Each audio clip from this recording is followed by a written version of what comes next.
বো মন মানে না। আজকের এপিসোড ম্যারেজ রেজিস্ট্রেশন। ঘড়ির কাঁটায় তখন রাত 10টা। বাইপাসের ধারে গাড়িগুলো বেশ স্পিডে ছুটে যাচ্ছে। আসলে যত রাতই হোক, কলকাতায় এই রাস্তা কখনোই ফাঁকা থাকে না। আর বিয়ের ভরা মরশুমে তো একদমই নয়। সেখানকারই এক ব্যাঙ্কোয়েট হলে তখন জমজমাট এক ব্যাচেলার পার্টি চলছে।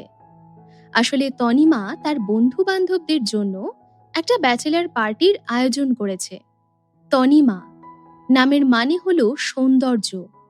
বাঙালিদের মধ্যে এই নাম খুবই কমন। আর তনিমাকে দেখলেই তার নামের সার্থকতা তার ব্যবহার এবং তার শারীরিক সৌন্দর্যে প্রকাশ পায়। পেশায় মডেল হওয়ায় তার 0 সাইজ ফিগার আছে। যে কোনো মেয়ের কাছে এটা স্বপ্নের মতো। তার এই হট আর সেক্সি শরীরের গঠন বেশ আকর্ষণীয়। সিঙ্গল লাইফের শেষ পার্টির আনন্দেই তনিমা অনেকটাই মদ খেয়ে ফেলেছে। আবির তার হবু বর, যার সাথে কাল তার বিয়ে, সেও ছিল পার্টিতে। তনিমার এই বেসামাল অবস্থা দেখে তাকে কোলে তুলে আবির নিয়ে আসে নিজের ফ্ল্যাটে এবং লিভিং রুমের বিছানায় শুইয়ে দেয়। নাচানাচির ধকল আর মদ্যপানের হ্যাংওভারে ধীরে ধীরে গভীর ঘুমে ঢলে পড়ে তনিমা। ঘড়ির কাঁটা ঠিক রাত 12টা বেজে 1 মিনিট। হঠাৎ কিছু অদ্ভুত শব্দে তনিমার ঘুম ভাঙে।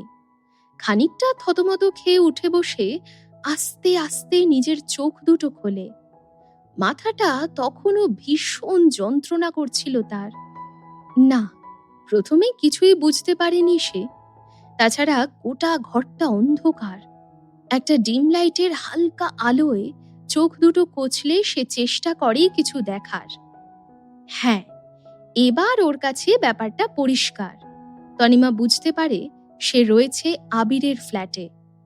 একটু নর্মাল হলে আস্তে আস্তে সব ঘটনা মনে পড়ে তার।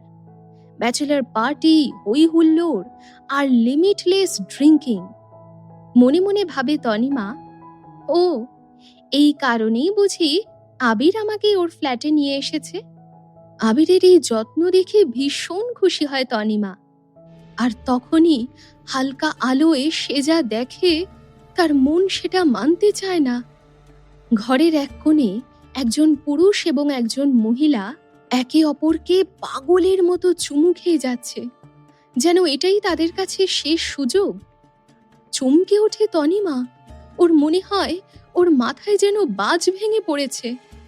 পাথরের মতো চেয়ে থাকে সে ওই দিকে। এদিকে ওদের দুজনের কোনো হুঁশই নেই। তাদের ঠোঁট দুটো একে অপরকে আরো গভীরভাবে ভালোবাসতে ব্যস্ত। ওই ঠোঁটের চুমু দিয়েই একে অপরকে শুষে নেবে তারা। আসলে এই দুজন আর কেউ না, তনিমার হবু বর আবির ও তার বন্ধু মৌমিতা। এই অন্ধকারেও এদেরকে চিনতে তনিমার কোনো ভুল হয়নি। আবির, যাকে কালকেই বিয়ে করতে চলেছে তনিমা, আর তার পাশে আবিরের গলা জড়িয়ে দাঁড়িয়ে আছে মৌমিতা, তার কলিগ। এইরকম দৃশ্য দেখে এক মুহূর্তের জন্য তনিমার মনে হয় সে যেন দম নিতে ভুলে গেছে। এই কি সেই আবির যাকে নিজের সবটা দিয়ে সে ভালোবেসেছে? তার মনে হলো তার মাথাটা ঘুরছে। এক নিমেষে তার দুনিয়া ওলটপালট হয়ে যাচ্ছে। উফ,